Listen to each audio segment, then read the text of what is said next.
And then finally, one of the main reasons that I wanted to obviously reach out to you and hopefully have you on was because I wanted to have a conversation about, and kind of pick your brain, I guess, about the state of the female angler in the fishing industry today and, what that looks like, what the challenges are. Obviously, I have my own opinions on it, but I'm not super experienced in this field, obviously, and I don't think anybody wants to hear my opinions. But for starters, one of the cool things I think is in one of your social media bios, I don't remember which one it is, it says one of your goals is to redefine the female angler stereotype. And I think just that phrase holds a lot of weight. And I know what I think it means and how I interpret that. But for you, I'm kind of curious, when you hear the phrase redefining the female angler stereotype, what does that mean to you? That's a multi-faced answer, and I'll answer the best I can. And it obviously is something that's incredibly important to me. So when I look at what I've been in the industry for quite a while. I've worked in the industry for a long time. I've fished with a lot of female anglers, a lot of professional anglers. I've done a ton of shoots and product videos, and definitely a lot of sponsor obligation type of things. And I've worked trade shows. I've been in the industry. I've done sales. And what I have felt over the years is that when a lot of people are introduced to this female angler, they almost automatically have this opinion that, she can probably get put on fish and probably catches them, but they don't really think that she has the ability or is actually self-sufficient and legit or real. And I felt that in photo shoots when guys are like, hey, you don't have to skip under this dock. And I'm like, what do you mean? I can skip under that dock. It's like, I'm not kidding. A lot of women that are, they don't have the skill set that the professional men do. And my goal is to show that, fishing is not, there's no advantage to being a man or a woman in fishing. There's not. Just because we don't see a lot of women that possess that skill set doesn't mean that we're not capable of it. And what I have wanted to do from the get-go is to go out and show, look, it can be done. There's not a lot of us out there, but it's there. And I want for future generations, I want women to be taken more seriously. And we have a lot of work to do because there's been so much that's been done wrong, so much. And there's still so much being done wrong. But if I can, my whole goal in this is to just make this push for a different kind of female angler, and rewrite that and have people look and say, okay, she doesn't have this opportunity because she's a female. She has it because she earned it, and she has the knowledge and the skills necessary to be a professional in this industry. How much of those preconceived notions do you think come from kind of the state of things that we're in today with social media? I guess I think you're an insanely good role model for the entire community, but I think specifically for female anglers and young female anglers who want, a positive role model who's going out there and kicking the tails of dudes out on, the tournament trails and not doing what you're seeing on some other people's pages. I mean, I know there's females that listen to this show. I know there's fathers that listen to this show that have daughters, that have nieces, sisters, granddaughters that love the sport, but I think a lot of times they get discouraged or maybe upset or frustrated because they see, I guess, the quote unquote big or popular female anglers, all, those bigger pages that draw a lot of attention are all doing the same thing. And we'll get to that in a second too. But how do you feel about those people being in the community? Is it just kind of to each their own thing and we should probably just ignore them because they're not doing anything positive for female anglers? Or do you think they're doing some real damage, especially to younger female anglers and kind of what they aspire to be? So I had a very strong opinion on this and was actually very vocal about it about 5 years ago. When I first got into the social media side of the industry, the face of female fishing happened to be a particular angler that had a lot of sex appeal, was sponsored by some of the most reputable companies out there. But as soon as I saw how she was being marketed and how I looked at her social media, I was like, I call BS on all of this. This woman doesn't care about the sport. She doesn't care about fishing. She doesn't know what she's doing. And this is, I could not sit idly by and allow that to be the face of fishing, and I didn't want that. That's not how I wanted to be represented. And for a long time, I'm going to be totally honest with you, I was super angry. I was mad. I didn't think that I spoke out against women that were doing things differently than I did, women that took that route, and that was a lot of women, most women, because it was easy. It was very easy to get money and to get fame, and that's never been my driving factors. I have a different type of a perspective on life, thank goodness, and I didn't need to have overnight fame or success or money. I wanted to stay true to myself and change the world. That was my goal, and my mission is still is this day. And I used to be very vocal about it, and got pretty abrasive when it came to that, and it almost like created this divide, and I was almost like the black sheep of the female angling committee because I was so different and so outspoken. And what I've learned how to be a little bit more tactful and polished in my message and deliverance, and to truly lead by the example I want to show. And using, the younger women, I've got a lot of gals that fish in college that look up to me and I'm in contact with, and just look at them as like little sisters to me. And I'm proud of them and I lift them up. And for them, it's important to me to just continue to lead by example, to not be divisive, because we've got plenty of that as it is. But I still have an opinion about this. And I think what I found the most constructive way to see change is to just work my tail off and do what I'm doing, and speak on it when necessary.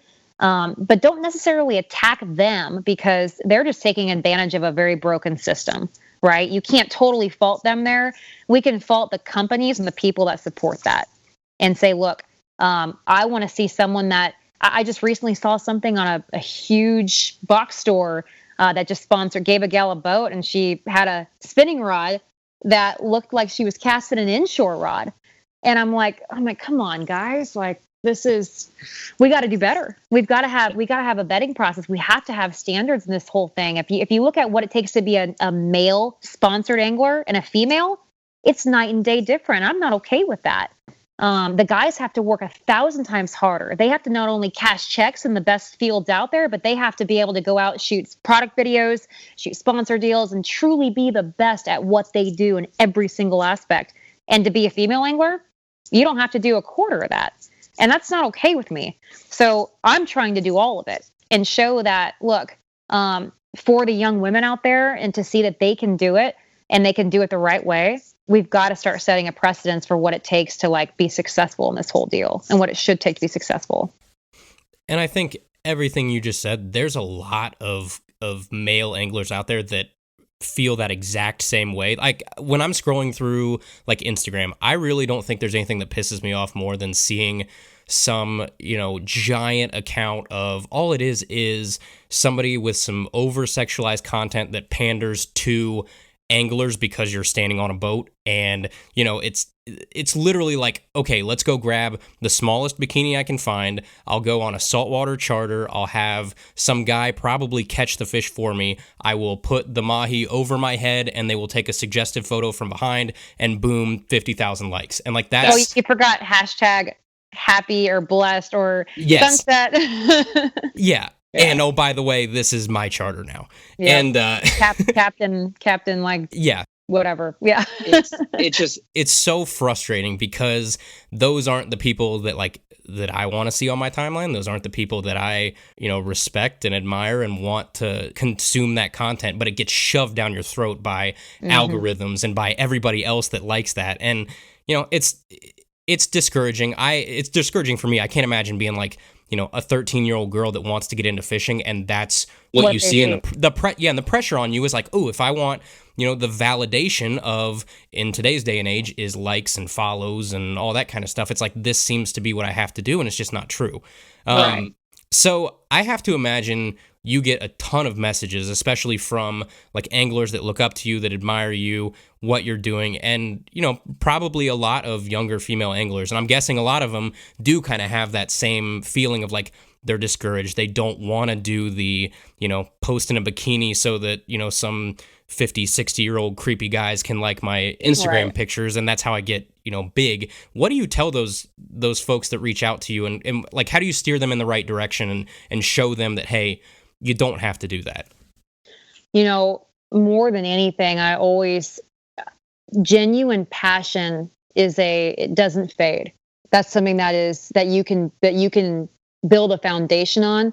And a lot, even some of these women that aren't bikini anglers and they're fully clothed, they are still taking advantage of a very broken system. There's a lot of that out there. They're here because it just doesn't take a lot to be a female in this industry right now, and they're taking advantage of it. They don't love to fish, but it's easy.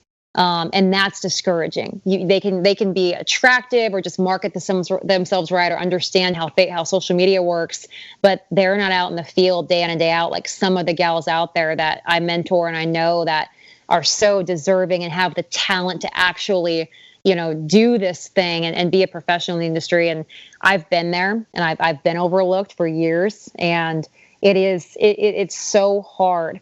But I keep coming back to saying that at the end of the day, and I'm a huge believer and advocate for this, is that the following, the likes, in the grand scheme of things, that's nothing. It doesn't mean anything.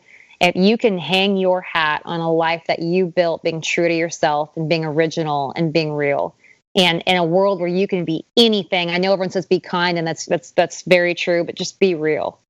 Be real, because that's how you can change other people's lives and make a huge impact on what we do today. It's not I wish that I could tell everyone it's not about the following. It's not the likes, just that stuff literally doesn't matter. It's about taking your niece fishing or taking your daughter, your kids fishing, or introducing someone into the sport or sharing, truly changing their lives, and you can't give up. If this is what you want to do and you're passionate about it, I really do believe that it takes really hard work, a lot of faith, and a lot of patience, and doors will open eventually. You just have to stick it out. And then finally, you're part of an insanely cool community of kind of those female anglers that could wipe the floor with dudes like me, and are just, there's awesome fishing content out there that I think a lot of times it doesn't show up in your average person's feed because it's not recommended, because the other people we just talked about are. So if someone is going to listen to this episode and they go check out your page, they like what they see, they like the content, who else would you recommend kind of checking into and following? Like, I like a lot of folks kind of in your space. I like watching your stuff. Natalie, Trait, April, like there's some really good folks out there to kind of consume the same content in sort of the same lane that you're in, which is just hammer female anglers. Who else would you suggest they check out? So I know about every female angler out there. I've talked with them, fished with a lot of them, and I don't put my neck out for many and say that, between how genuine and talented they are, I've got a handful that I would confidently say these people are incredible in every capacity. Two of them are college gals three of them are college gals that are just remarkable. Lee Rose Koza, Avery Daugherty, and Anastasia Patterson. Love what they do. There's a Tampa Fly Girl. She's a guide working her tail off down in Florida. Trait and I are close, and she's been fishing the opens for 7 years and grinding and trying to make waves in that capacity. And then another one that is just that's pretty remarkable, and mostly because she's genuine, is Kate Fishing.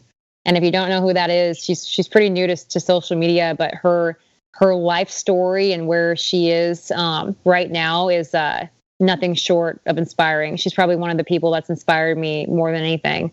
And she's real. She loves to fish more than anybody I know, and she fishes tournaments and just shares the struggles of it, and it's she's absolutely as real as they come. And that would probably be some of the ones out there. I'm trying to think if anyone really sticks out to me. Emily up in Canada. Love that gal. Freaking works her tail off. She's a guide up there. It's like EMMM72. She's a little rough around the edges like me, and sometimes how she feels, but she's a good one too. There's a few of them. Yeah, I'm probably missing a couple, but those are the ones that really kind of stand out. I got love for my tournament gals. So